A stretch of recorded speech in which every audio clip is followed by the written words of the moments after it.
I guess he didn't know how crazy this would make Crawley until he realized that this bitch was stalking him. Ooh. Not long after keeping up with the relationship, Stroud decided to propose to Smith. But with a relationship that comes with distance can also come with loneliness, causing you to look elsewhere for those missing feelings. And Stroud filled this void with a woman named Shannon Crawley. She was a 27-year-old 911 dispatcher and had been one for the Guilford Metro 911 for the last 7 years. Crawley and Stroud had that physical connection he was missing while he wasn't with Smith. But eventually, Stroud had cut things off with Crawley after a pregnancy scare with an abortion. I guess he didn't know how crazy this would make Crawley until he realized that this bitch was stalking him. Ooh. He would catch her sitting outside and then following him in her car. She found out about Smith when Crawley stalked Stroud to his church and sat a few pews behind Stroud and Smith while they were attending church service. Smith never knew about Crawley.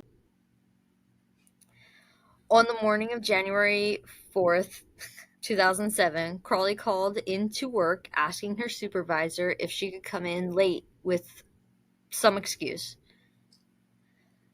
She was actually headed an hour away to Campus Crossing Apartments where Smith lived.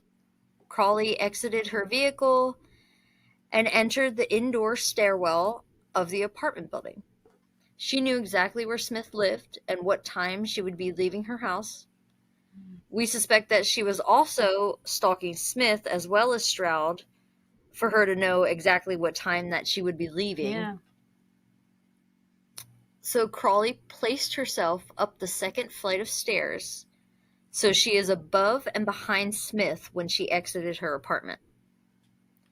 When Danita Smith left her apartment that morning to start her day, she was unaware of Crawley lurking in the shadows with a .38 waiting.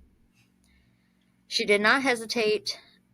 When Smith locked her door to her apartment and turned to go down the stairs, Smith pulled the trigger, firing a single fatal shot to Smith's back of her head.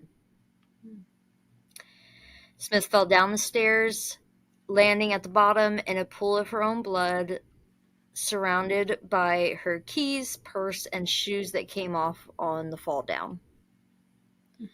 Crawley then simply got into her red Ford Explorer and began driving out of the complex.